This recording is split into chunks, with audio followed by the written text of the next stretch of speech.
Welcome to A Dram of Outlander. This is Desiree, your podcaster and the writer for adramofOutlander.com. For all things Outlander, from the Dinah Gabaldon book series to the Starz TV series and everything in between. This is podcast episode 113, The Bakra, episode 312. It was written for television by Luke Schelhaas and directed by Charlotte Brändström. I'm curious what your first impressions are. Really, because we shouldn't have to watch an episode over and over to absorb it or understand it. We should be able to get the most power from it the first time through. I don't watch other episodic television more than once. I watch it and move on. I watch Outlander several times because I do a podcast. And I need to look for details and subtleties, things that I could miss the first time through. And I often do miss things the first time through. So, I can't wait to hear from you and find out what's on your mind regarding this episode. The Starz Synopsis. The Artemis finally reaches Jamaica, bringing Jamie and Claire that much closer to their goal during a lavish ball on the island. The Frasers encounter old allies, as well as former adversaries who threaten to derail their mission. Dun, dun, dun. Okay. My summary of the episode goes like this. Flashback to young Ian's capture. Young Ian and the Artemis arrive at Jamaica. Young Ian is given to the Bakra. She's Geillis Duncan, risen from the dead. Young Ian is drugged, questioned, and sexually assaulted. Claire and Jamie, Etal, just miss the Bruja. They meet an ally. Misadventure and horror in the slave market. A slave is purchased. A release plan is made. Geillis needs a reading and a third sapphire. To the governor's ball, Team Fraser, go! They meet an old patient. They see a ghost. Lord John Grey. Lord John meets Claire. The third sapphire is found. Claire sees a ghost, Geillis Duncan. Claire and Geillis catch up. Geillis agrees to help find young Ian. The prophecy reading is done. Tien Cho might get the girl. Thomas Leonard arrives. Jamie and Claire escape. A slave is freed, and Jamie is arrested. In a nutshell. Overall, I liked this episode, but I did find it really overwhelming, the amount of things they were trying to tie up and jam-pack into this episode. There was so much going on in this relatively short time period. It's less than 24 hours. They arrive, they meet Jared's man, MacGyver's, they get a slave, temeraire. They go to the ball wearing their old clothes, and so much is happening. We try to see what's happening with young Ian, what Geillis is up to, what the Campbells are doing there, how Lord John got there, how's Willie, and so on and so forth. That's a ton of movement. It felt to me a little like the writer's room was saying, we only have 2 episodes left. Hurry, hurry, hurry. We have to put everything in here and wrap this up. And the pacing could have been improved throughout the season so it didn't feel like there were really slow spots and then really rush spots. I'm hoping that as the stories are adapted, that this will improve. I know it's a big bite to take on Outlander, and especially this season is very difficult because they're at sea for so long, and they're separated for part of it in different time periods. But the flow still could have been managed better, I think. And I also can imagine being holed up in the writer's room, and as all the big storylines are being plotted out, like is being done for season 4 right now, where all the framework is being put in, that it could be really easy to go down rabbit trails or in the confines of that room looking at certain events or emotions, things that are going on, and putting a lot more onus on something individual, like Claire having to spend those days on the island before she was rescued by Father Fogden and angry Mamacita. For a lot of viewers, that felt just arduous and they were bored when the writers wanted to have that impact of Claire fighting for her survival. But it took up about 20 minutes of the episode. So a third of the episode had virtually no movement. That's problematic. More could have been fit into the episode if that would have been cut down to, say, 7 or 8 minutes. And I'm not a writer that does screen work. I've never adapted anything.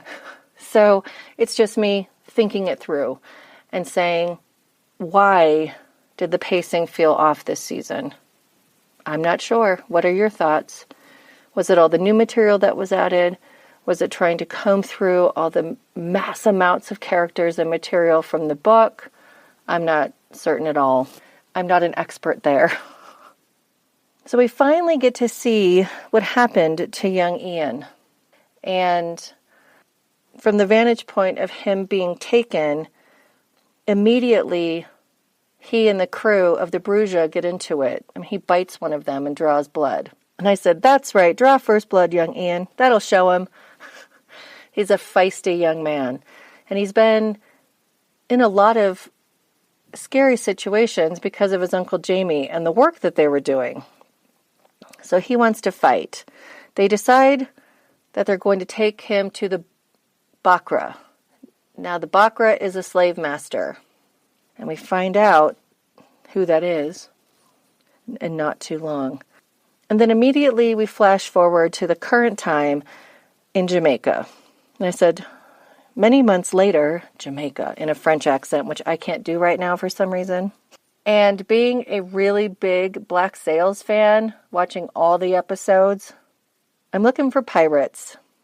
And my husband looks at me and says, Eleanor Guthrie is the Bakra? He always comes up with something really good per episode for me to add to the podcast. I'm like, well, she came a little bit later, honey. So young Ian is placed in a cell with some other young boys. And he finds out that there had originally been 6 of them, but now there are only 2. That's some pretty bad math. And he's doing it, and it's scaring him right now because he knows he's being taken to the Bakra. And one of the boys believes they're in Jamaica. He's not quite sure. And young Ian says it's a long way to travel, and it is. As the crow flies, about 4,500 miles. I'm not sure how many nautical miles it is. I couldn't easily find the information. And we move to see Rose Hall, and that's where the Bakra is. Rose Hall is a real place. And in the show notes, there's a link that you can click on to see the real Rose Hall and its history and all of those good things. And I type in next, well, hello there, creepy, sexy lady. It's Geillis Duncan. Her hair is no longer bright red.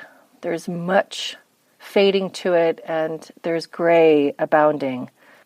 But she's coming up out of this bath of animal blood, and it's supposed to preserve the skin and keep it looking young, because really, her bod looks fantastic, as does her skin.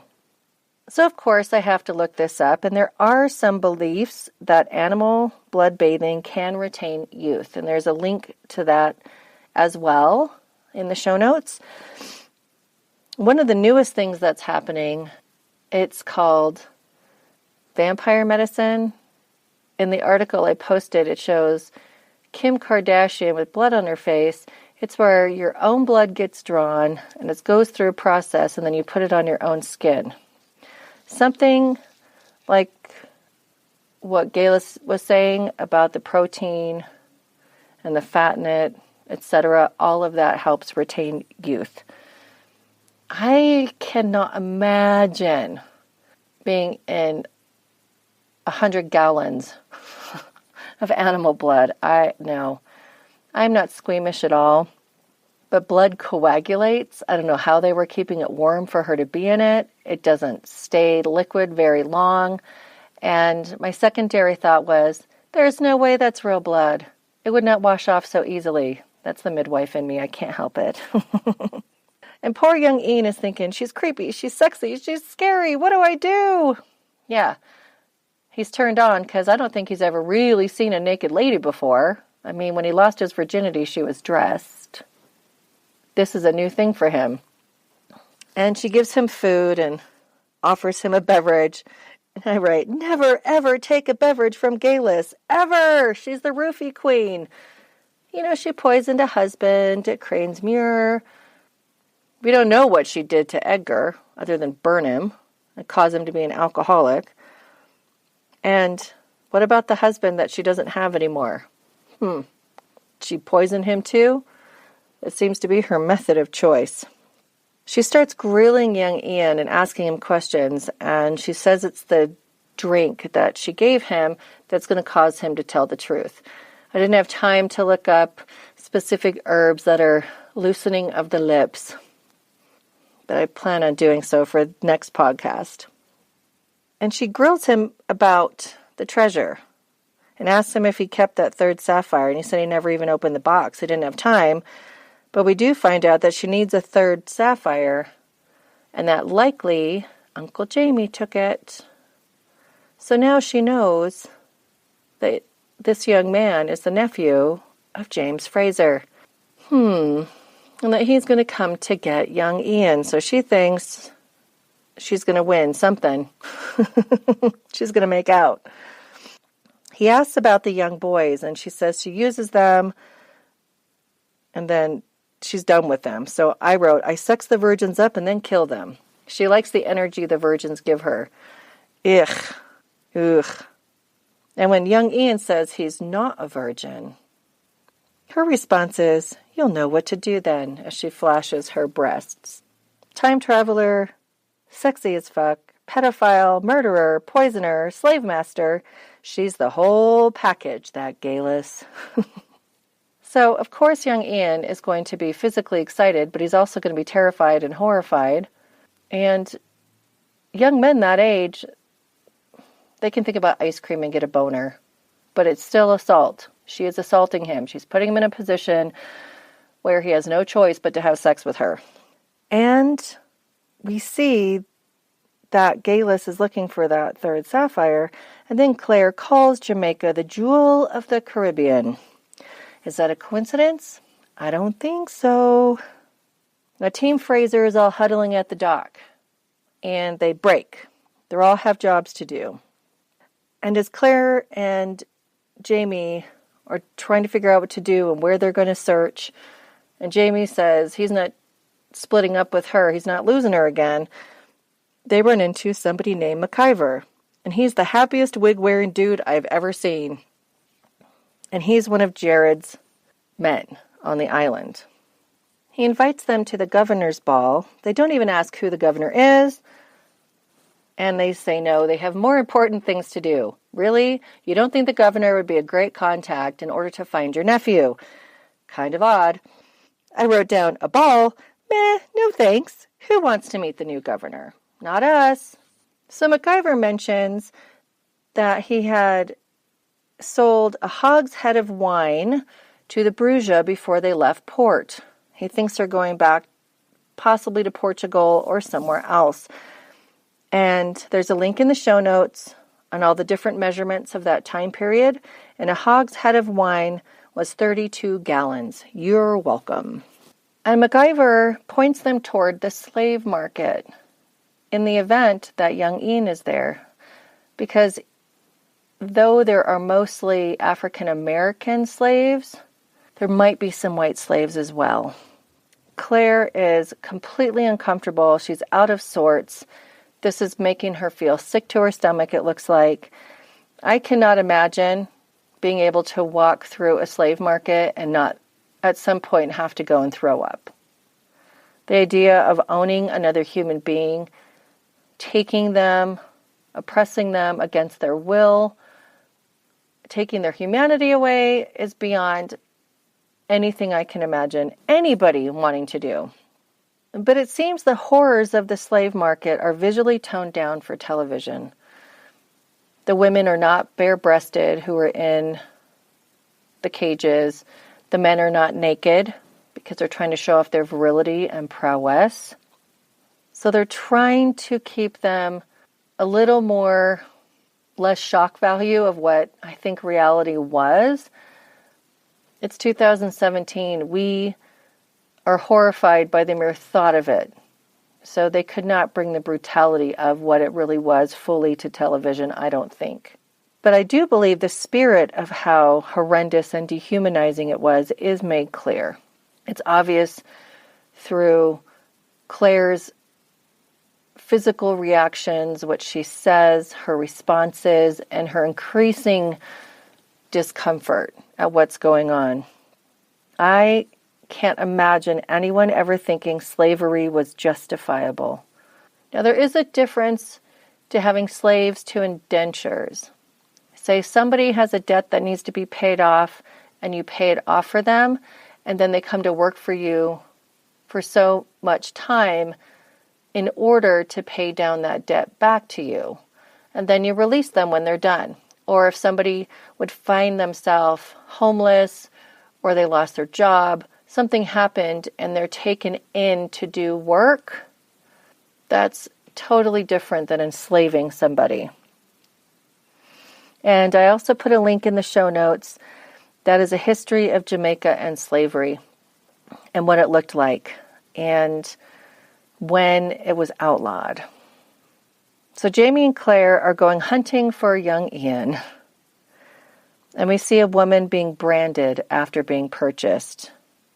Oh, it makes me want to gag. And Claire continues to walk. Jamie stops to talk to someone. And she comes across this young man on the auction block. And he's being humiliated by the auctioneer because somebody asks about his virility. And so the man is going to show them what's under his breech clout, but also he's going to masturbate this man to show that he, yes, indeed, can get an erection and likely produce ejaculate.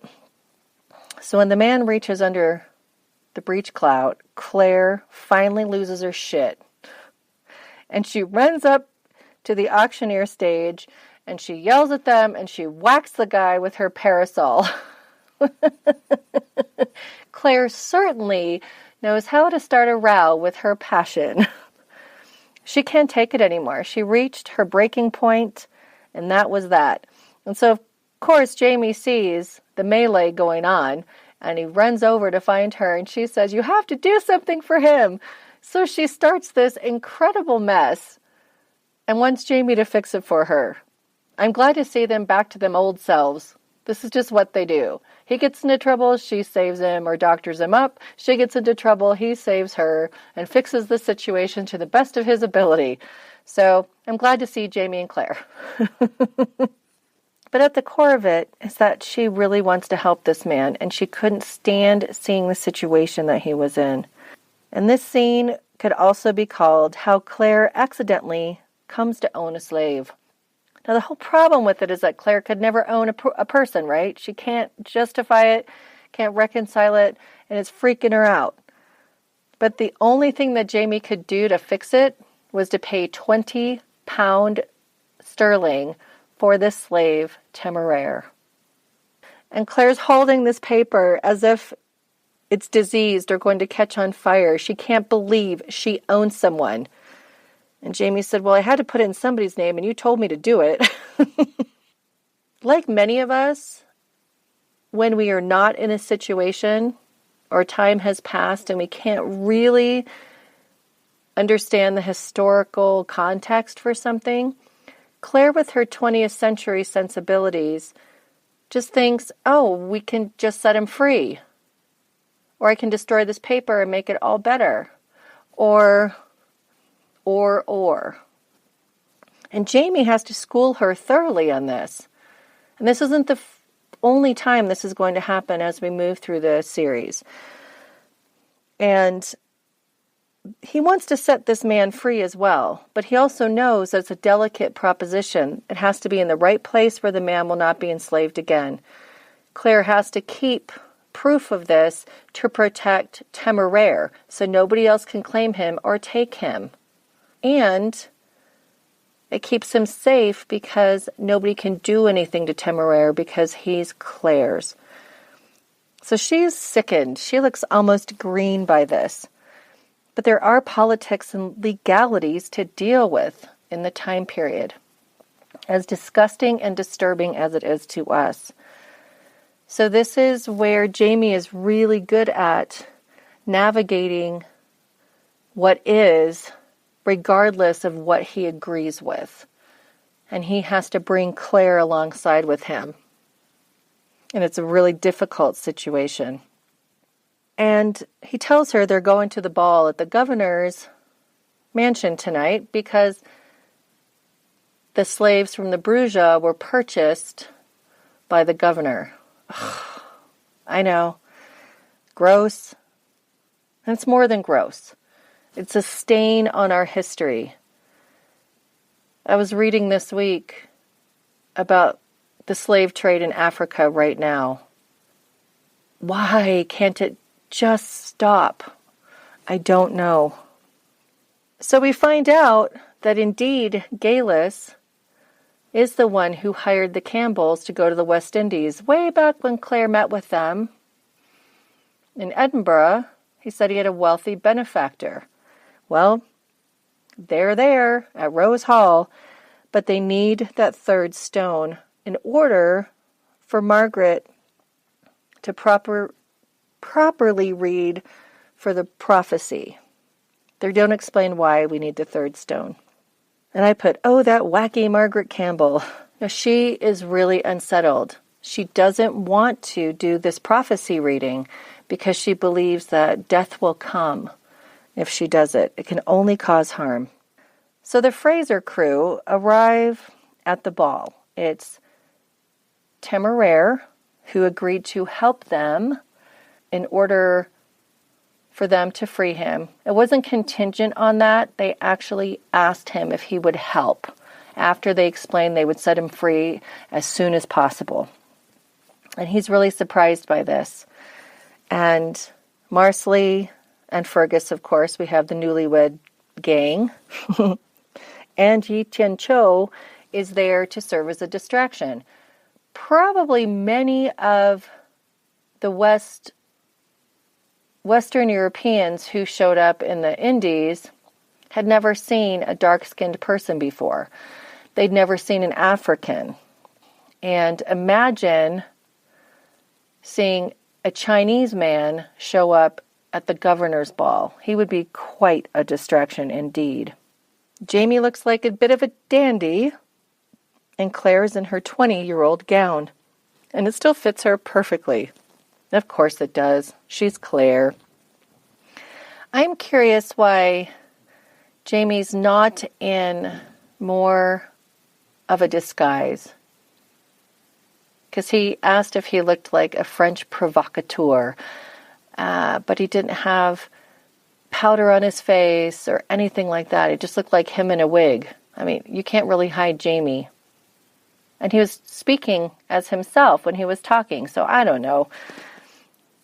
That line didn't really make a lot of sense to me being put in there, based on the fact that he was not playing a Frenchman. Who knows? Ask the writers. They do hashtag Outlander ALN after the episodes. Maybe I'll tweet them. Claire's hair is shockingly horrible. It competed with those wigs for which one was most atrocious. Though I don't think we've seen the winner yet. The wigs are pretty gross on their own. Claire's hair is terrible. It's weird. I'm waiting for some to fly out of it. And we'll see one worse one later. Seriously. And my next thought was, Tien Cho, that man cleans up. He looks fancy and handsome. He's outshining all them. So as they're entering the governor's mansion, Claire runs smack dab into Archibald Campbell, first thing before even getting in the door. To her surprise, seeing him, and that they would end up in the same place in the West Indies. Interesting. And yes, his sister is doing well. The tropics are good for her. Claire and Jamie enter the room, and Claire gets that sick look about her again, and she's looking at the slaves wearing wigs, standing at the edges of the room, waiting to be put into service. And Jamie notices this, and he's really sensitive to it, and he wants to know when the slave trade ends. Yeah, he doesn't like it either. Jamie has been enslaved. He knows what it feels like to not have a name, to not have a home, to have nothing of yours, and to be totally run by other people.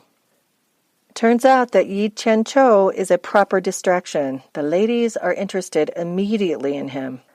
But his thoughts are elsewhere. He notices Margaret Campbell giving a reading to a slave, and he's really intrigued by her. I mean, from across the room, they have a moment, eyeball moment. I'm like, ooh, what's going on here? This may be a love match. Maybe. Fergus and Marsley are acting like giddy honeymooners. So apparently Claire's advice has been good for Marsley. She does like Fergus. Jamie mentions that he remembers when Claire and he used to be that way. Claire mentions that they used to be more like that. Do I have that right?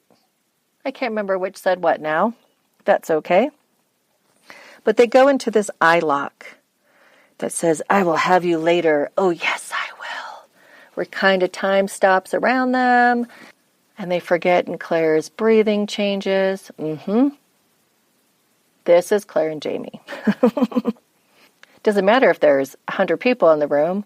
If they get any chance to stop and be in each other's presence, yeah, they get a little hot and bothered. And remember, they're still giddy honeymooners. It's only been a few months, and they weren't together that whole time since Claire returned to the past. And Jamie sees a ghost, Lord John Grey. I'm like, oh, you clever writers, ghosts it is. John is dumbstruck and goofy over seeing Jamie. David Barry's facial expressions are exactly what I thought they would be from page to screen. He's so awkward sometimes, Lord John Grey, and he can't hide anything. He and Claire have that in common. They both have a bit of a glass face. And he's truly stunned to meet Claire. He doesn't quite know what to say about it. And what I found interesting is that Fergus is behind them with Marsley, but he's looking very concerned. And I'm not sure what he was thinking. Do you have any ideas about that? Is it the way that John was looking at Jamie? Claire did notice. Her hackles are up a little. It's not extreme, but they're definitely suspicious hackles. Jamie, John, and Claire retired to John's office, and we learn that Willie is fine, and he and Lady Isabel will be coming when the travel is better in the summer, but he's doing great. Everyone's healthy and happy. Yay! And I wrote, these wigs are killing me. They're so terrible. And I wonder why John's in a wig. Claire wants to know how John became governor, and he said it's a malediction, which is a curse or imprecation. So he believes he was made governor there as an ill favor. The remote outposts of the colonies were often said to be promotions, but they were really, you put somebody there when they've done something wrong. Just like when John was sent to Ardsmuir to be the governor of the prison, it was because they were trying to make him disappear for a while, and the noise died down surrounding him. So they talked some more, and I put yada, yada, yada, help us find young Ian, sure thing, okay. That's about it. One thing they did notice was the sapphire hanging from a ribbon at John's belt. Do any of you know what that ornamentation is called? I know it's like a flag for socks, or I don't know. I've never seen anything like that, or it is part of any dress. So if you know, please email me at contact@adramavoutlander.com or leave a voicemail message at 719-425-9444 or drop me a line on the Facebook page or group. Put a message in there. Because I've never seen such a thing as part of an outfit. And so easily taken if somebody was swift with stealing things and pickpocketing. And Claire's really not liking how John looks at Jamie. She's picking up the vibe. They move out of the office, and Jamie's going to talk to other people, and Claire's hobnobbing. And during this time, Tien Cho has gone to look for Margaret. And she's sitting outside, and he doesn't like how her brother was treating her, and he is intrigued. He makes his move. He's totally digging on her, and he's really romantic. A flower from heaven is what he calls her. So he might just get the girl. What do you think? I think that's a very interesting turn of events. So Lord John Grey spots Claire in the crowd, and she's standing by herself, and he starts to chat her up. And he said that they had met before, and she said, yes, outside Carrie Eric. And she said that he'd saved her virtue. And he says, come now, we both know your virtue was not in jeopardy. So the claws are out a little bit between the two of them. He's jealous that she's back. And she's a little bit jealous because she can see how he feels about Jamie. It's not real over the top, but it's bitchy nonetheless. During their conversation, another ghost is revealed, and I spy Geillis, and Claire uses the same language that Jamie used when he saw Lord John. Claire goes after Geillis, and she finds her outside, and Geillis promptly says, of all the gin joints and all the towns and all the world. That's from Casablanca. In the show notes, I posted a link to the YouTube video from the movie, so you could watch it and enjoy it yourself. These frenemies unite, or reunite rather, and Claire gets the 411 on what happened to Geillis after Cranesmere. And Claire says that Geillis saved her life, and she did. And we learn that Geillis got to attend her own execution by the body being swapped out, and Dougal helped her escape. And I'm going to read the passage of what Geillis' philosophy of men are. Why are men such fools? You can lead them anywhere by the cock for a while. Give them a bairn, and you have them by the balls again. But it's all you are to them, whether they're coming in or going out, a cunt. Well, here's to it, I say, most powerful thing in the world. She's like, I'm going to rock it. I'm going to use the moneymaker then. Yep. So the baby was adopted out, who we know is the predecessor to Roger Mackenzie Wakefield. Direct descendant. And they keep talking, and she says, Bob's your uncle. It's a great line. This is how it is. You just get it right. And I put a link into where that came from as well. She says she hid out for a while. Code for I went to France.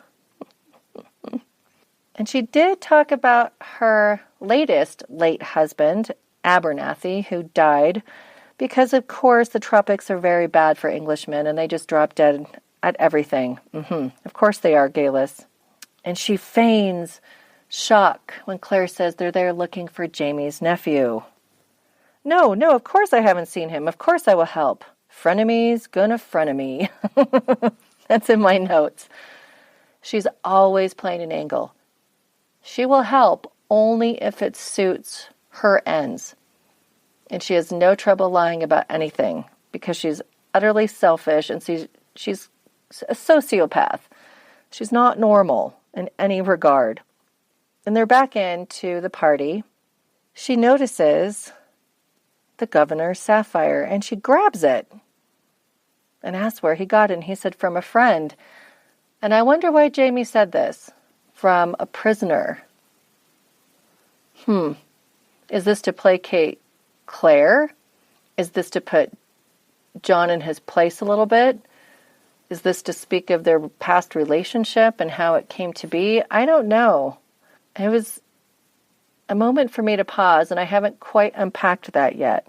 What do you think? And as Geillis leaves, because she sees an opportunity to do something, he says, she's a touch strange, isn't she? And as Claire said, you have no idea. A touch strange? Wow, you're being really nice there, Lord John. Well, then I said it's time for a magical mystery tour. And Margaret is doing readings. And Geillis comes up with a way to get the prophecy reading done because that third sapphire is there. And she ropes Lord John into getting a reading in front of the crowd. Margaret really doesn't want to do it. Again, it feels like death will come if she does the reading. So John gives her the sapphire ribbon to hold in her hand. And immediately the scary talk comes. And she goes into a slump after she does the reading. And John is like, that was weird. Whatever. And he gets up and just goes into the crowd. So basically what we learn from the prophecy, what Archibald says it is 200 years upon the death of a child that is 200 years old upon its birth. Clever, clever, clever.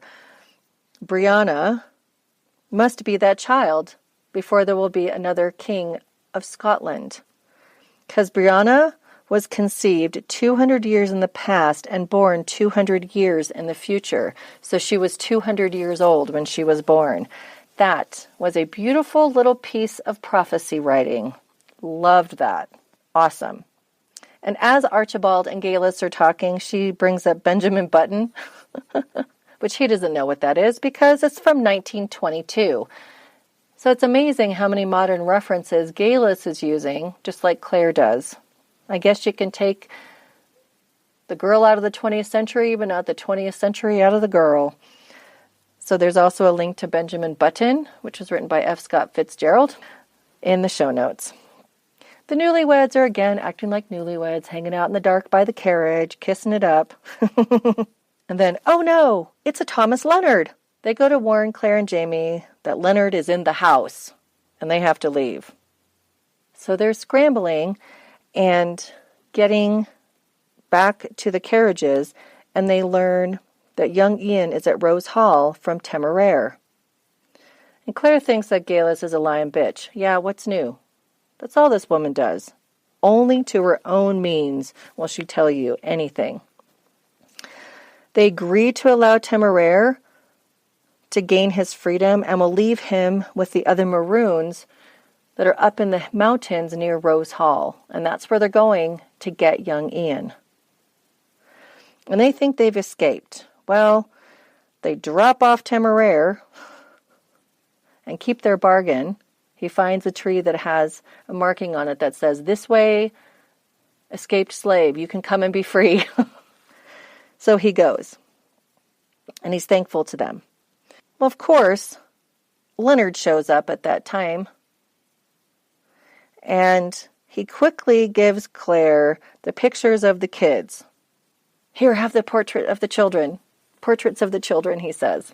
Which I think is interesting. You are supposed to remember that Claire has those portraits. The little painting of Willie and the actual photographs of Bree. It was obviously put in there. He simply didn't hand it to her. So that was neon flashing sign for you to remember for next episode. And then Leonard arrests Jamie. But only after Claire gives him a piece of her mind because she thinks he's a piece of trash and said, "You all will be dead without me." And at that, Claire is left to find young Ian. And she's already near Rose Hall.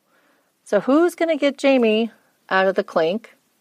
I mean, it's got to be Lord John. I can't imagine who else would be getting him out. Claire doesn't have that kind of power. Will Tien Cho and Margaret become a pair and live happily ever after? We only have one episode left. So I presume that they will find young Ian. And from the previews, we still haven't seen the ceremonial dancing and music that we're seeing in the intro. That must happen next week. What are they going to do to Geillis? What does she plan on doing? I guess we'll find out. There's a lot of things that are still up in the air. So really in my mind, my final thoughts. I thought it was episodic whiplash. There was so much in here. So much little tiny detail. Who's going where, what, how. And if you blinked, you missed something. That's how quickly things were moving. How many things can be thrown into one episode? I mean, the episode didn't get a chance to breathe. We went from meeting one of Jared's men to the slave market to we're going to the ball. We see what's going on with young Ian. And then all these people we meet at the ball and all these new things going on. And to me, it felt like so much.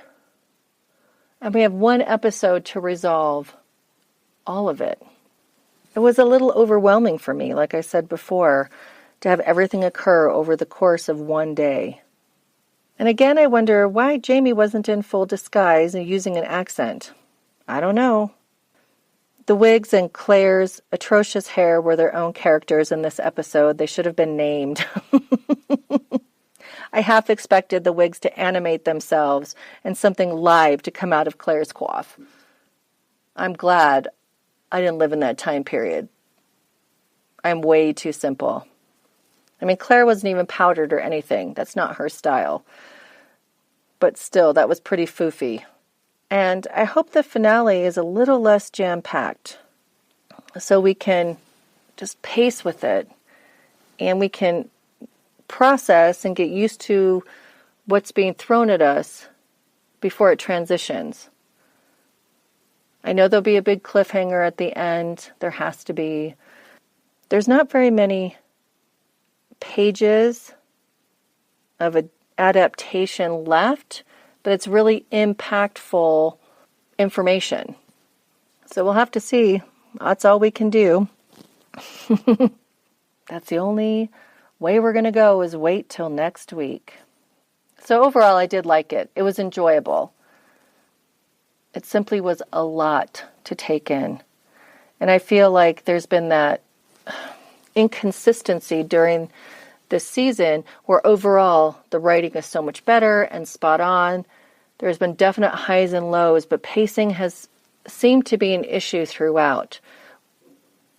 And I think, well, some of it could have been handled in Flashback, where it was quick, or in Conversation, where you get a lot of information transferring one character to another quickly. So some things dragged on. Some things, what was that? But I'm really, really happy. It seems like Jamie is settled in himself, and that this is what I expect from Jamie. And I liked seeing Claire's disgust and pain over the issue of slavery, that she couldn't feel comfortable this whole episode. The only moment she seemed comfortable at all was when she and Jamie made that eye contact and the world stopped around them. I mean, she really does feel things heavily. So the next episode is called Eye of the Storm. Claire is forced to play a game of cat and mouse with an old adversary as she searches for young Ian. The Frasers race through the jungles of Jamaica to prevent the unthinkable. Oh, the other thing that has not been addressed again is Abandaway, or as I say it, Abindawe, because that was brought up by Father Fogden last week. So those little flashing signs we have to keep track of. So how can you participate? Well, you can join in to the Wednesday night Twitter chat under hashtag ADOO. It is at 6 p.m. Pacific, 9 p.m. Eastern Time. And we talk about the week's prior podcast and episode. It's a lot of fun. People are smart. I love that. And sometimes we do get a little feisty. You may email me at contact@adramaofoutlander.com or leave a voicemail at 719-425-9444 also. Please come and join the A Dram of Outlander community. There's the big Facebook page, A Dram of Outlander on Facebook, but there's also a group that's under A Dram of Outlander, and you have to ask to join. There are a few questions to make sure you are real and not a troll. So please search for A Dram of Outlander under groups and come. The difference between the group and the page are that in groups, those who are part of them also can freely post for everyone to see, and it allows for a lot more interpersonal interaction, whereas the page is driven by the page owner, which is me, and things I put on there are readily seen by everyone, but you have to go looking for posts from other people that are on there. So the group is smaller and more dynamic. Really good people over there. There's very few rules because I hate being a moderator. We're all adults as far as I'm concerned. I think that Geillis Duncan pretty much won this episode. She had the most fantastic lines throughout. Lord John Grey's face acting was amazing. Yes. And how can you support the podcast? You can share the podcast, tell other people about it, go to iTunes, Stitcher, Google Play, and leave a review for me that will help people find the podcast. You can also financially support the podcast. I am a one-woman show, and I personally financially support the entire podcast, along with my time and efforts and energy. If you'd like to do a financial donation, you can go to patreon.com/adramaofoutlander, and you can give as little as $1 a month. Every penny counts toward keeping the podcast up and running. Or if you want to make a one-time offering, just drop me an email or voicemail, and I will tell you how to do that. Remember, as soon as we get done with Season 3, which is next Sunday, the following Sunday, we're going to be jumping right into the Drums of Autumn read-along. I will post the schedule again on Facebook, Twitter, and Instagram. Oh, Twitter and Instagram are Dram of Outlander. There's no A in the front. There wasn't enough character room. And then you can read along. It's going to be 42 weeks of episodes because there's a lot of material. And I want to try and keep the podcast to an hour-ish every single week. It's very difficult for me to do more than that. I look forward to hearing from you, your questions, your comments, all the things going around your brain. And again, I thank you for listening. You're the reason I do this. Without you listening, there's no point. So I appreciate you, and I appreciate your interactions and your financial support and telling me how I'm doing. I want to know what you like, what you don't like, what you want more of, what you're tired of me saying or doing. Hey, we're friends here. Honesty is the best policy. So I look forward to the final Season 3 episode next week. And until next time, Slán je va.